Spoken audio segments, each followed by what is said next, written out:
नमस्कार, मैं हूं विष्णु शर्मा। मेरे साथ है मेरे सहयोगी विजय दास। इंटरनेशनल मामलों पर नज़र रखते हैं विजय दास काफ़ी। ऐसे में एक बड़ी खबर ईरान से आई।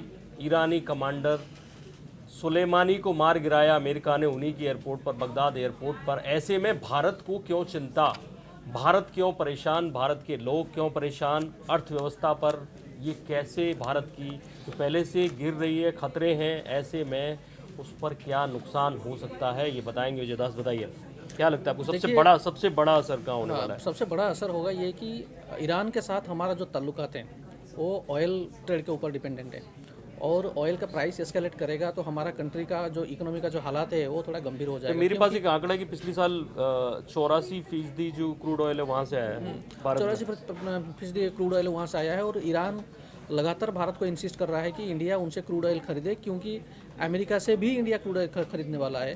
तो इंडिया बेसिकली एक बैलेंस कर रहा है अमेरिका और ईरान के बीच में, और इंडिया का पोजीशन अमेरिका के साथ ऐसा है कि अमेरिका ने इंडिया को क्रूड ऑयल इंपोर्ट करने के बारे में कुछ बोला भी नहीं था। बैन लगाया था, बहुत सारे देशों के ऊपर लगाया था, लेकिन इंडिया उसमें एग्जेम्प्टेड था।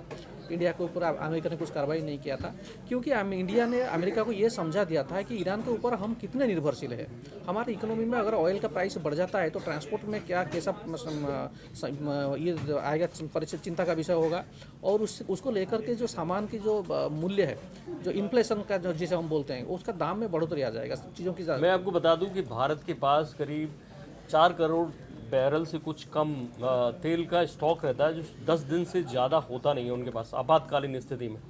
एग्जैक्टली तो ये मामला सामने आएगा। दूसरी बात है कि अगर लड़ाई हो जाता है तो खाड़ी में समुद्री, नहीं, मान लो लड़ाई नहीं होती है और ये केवल टेंशन बनी रहती है, कुछ सारे प्रतिबंध लग टेंशन जाते रहेगा हैं। तब भी प्रॉब्लम होगा, क्योंकि हमारा सारे क्रूड एक्सपोर्ट समंदर के माध्यम से आता है। वहाँ पे ईरानियन रिवोल्यूशनरी गार्ड का शिप्स रहेगा या तो अमेरिका का शिप्स रहेंगे, उसमें चेकिंग का जो प्रोसेस होगा उसमें इंडिया को काफ़ी दिक्कत हो सकता है।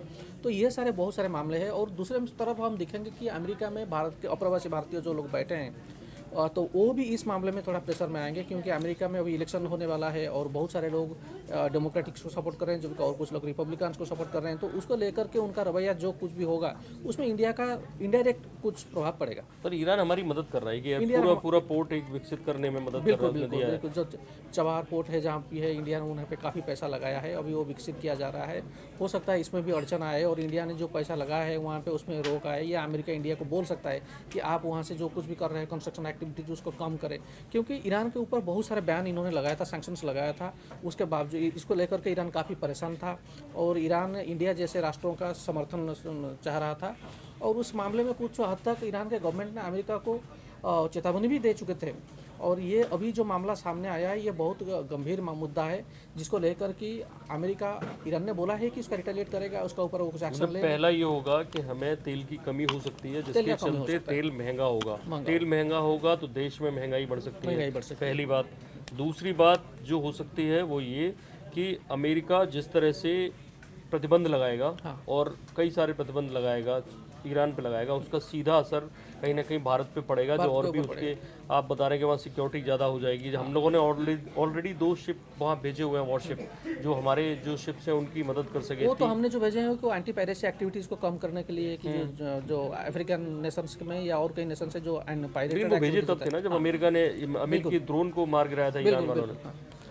तो तीसरा जो फौरी होगा कि कुछ एयर रूट जो है बंद हो सकता है। एयर रूट का तो वैसे में आपको घूम के जाना पड़ेगा। अभी फिलहाल पाकिस्तान से प्रॉब्लम है, और बेसिकली हमारा गवर्नमेंट का डिप्लोमेसी जो है उसको ये प्रभावित करेगा, क्योंकि बोथ ईरान और अमेरिका इंडिया का सपोर्ट चाहेंगे। तो हमें ये डिसाइड बहुत टैक्टफुली चलना पड़ेगा कि हमें किसका साइड लेना है, किसका। और अमेरिका के साथ इजराइल जुड़ा हुआ है। बिल्कुल। तो तीसरा नुकसान एक तो हमारा एयर ट्रैफिक रूट भी हो सकता है। चौथा ये आप बता रहे हैं डिप्लोमेटिक रिलेशंस खराब होंगे। लेकिन तेल भारत के लिए बहुत ही दिक्कत भरा काम है, क्योंकि चाइना और अमेरिका बड़ा तेल भंडार रखते हैं, और वैसे भी अमेरिका में काफ़ी तेल भंडार भूगर्भ में भी है, और अमेरिका खुद बेचता है, वो चाहता है कि इंडिया खरीदे।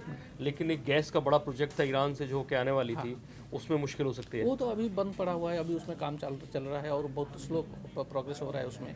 तो उसको इतना अभी खतरा नहीं है, क्योंकि वो पाकिस्तान को दे करके आएगा, और इसमें कई देश पार्टनर हैं, तो उसका ऊपर इतना खतरा नहीं है। मेन खतरा होगा जो आपने जो बताया, वो तेल को लेकर जो समस्या हो।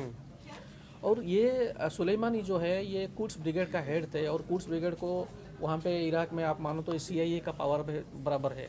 तो अमेरिका ने क्यों इनको मारा, क्या ज़रूरत थी कि एक रिवोल्यूशनरी गार्ड के कमांडर के मारने का? नहीं, जिस तरह से अमेरिकी दूतावास पे हमला हुआ कि शंकर ने किया, पहले अमेरिकी ड्रोन मार गिराया, मुझे लगता है कि चुनाव से पहले ही कुछ ना कुछ ट्रंप मैसेज देना चाहते हैं। देखिए, इन्होंने RQ-9 का एक प्रेडेटर ड्रोन है, सेंटिनल ड्रोन जो है, जो लॉकहीड मार्टिन का मैन्युफैक्चर्ड है, वो वहाँ पे उन्होंने RQ-17 सेंटिनल, इसको ये ड्रोन उन्होंने ईरान का रिवोल्यूशनरी गार्ड्स ने पकड़ लिया था।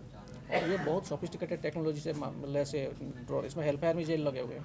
तो पाकिस्तान में एक बात बता रहा हूँ, पाकिस्तान में जब ओसामा बिन लादेन को पकड़ा गया था तो अमेरिका ने प्रीडेटर और रिपर ड्रोन को यहाँ पे तैनात किया था, लेकिन वो प्रीडेटर और रिपर ड्रोन पाकिस्तान के जो आर्मी है उनके रडार स्क्रीन में आ गया था। तो उसके बचाव करने के लिए इन्होंने फिर उससे बेहतरीन टेक्नोलॉजी से लैस और जो छुप के रडार के नज़रों से छुप के जा सकता है, वो है RQ सेंटिनल प्रेडेटर ड्रोन जो है, वो सेंटिनल ड्रोन को वहाँ पे लगाया था और उसके बाद उन्होंने उसको मारने में सक्षम हुआ था। तो ये कोशिश कर रहा था अमेरिका कई दिनों से कि सेंटिनल ड्रोन के माध्यम से ईरान के ऊपर नज़र रखा जाए और उसका ऊपर अटैक किया जाए। और फाइनली अभी ये हुआ है कि बगदाद इंटरनेशनल एयरपोर्ट में आप सोच सकते हैं कितना बिजी होगा और वहाँ पे इंटरनेशनल ट्रैफिक कितना होगा, और अमेरिका ने कैसे दुस्साहस के साथ वहाँ पे हेल्फायर मिसाइल ने फायर किया है और वहाँ पे इनको मारा है। कुल मिला के जो अभी तक भारत जो दोनों की आपसी दुश्मनी से फ़ायदा उठा रहा था, इधर ईरान से भी फ़ायदा ले रहा था, इधर अमेरिका से भी ले रहा था, वो फ़ायदे अलग अलग तरह के थे, चाहे वो तेल के हों और चाहे वो चावार एयरपोर्ट हो जो गादर के जवाब में, जो चाइना को जवाब देने के लिए एक तरह से बनाया गया था, उसके हों, आगे भविष्य में नेचुरल गैस की बात हो, और अमेरिका से भी तमाम तरह के फ़ायदे थे जो अलग अलग मोर्चों पर, डिप्लोमेटिक मोर्चों पर, चाहे कश्मीर को लेकर हो या और भी कई मुद्दों पर अमेरिकी सपोर्ट भारत को मिलता था। अब वो भारत फंसेगा क्योंकि उसे एक साइड होना पड़ेगा, और ऐसे में और सबसे बड़ी जो दिक्कत आने वाली है वो तेल को लेकर, और तेल से सीधे सीधे महंगाई जुड़ी है और सीधे सीधे इंडस्ट्री जुड़ी है। ऐसे में बड़ी दिक्कत आ सकती है, इसलिए तैयार रहें और ये दुआ करें कि इस तरह की दिक्कत जो फौरी दिक्कत हुई है वो चुनावी ही हो, बड़ी ना हो, क्योंकि पहले से ही अमेरिका और चाइना की जो ट्रेड वार है उसके चलते आपकी अर्थव्यवस्था पर, आपकी जेब पर फर्क पड़ रहा है।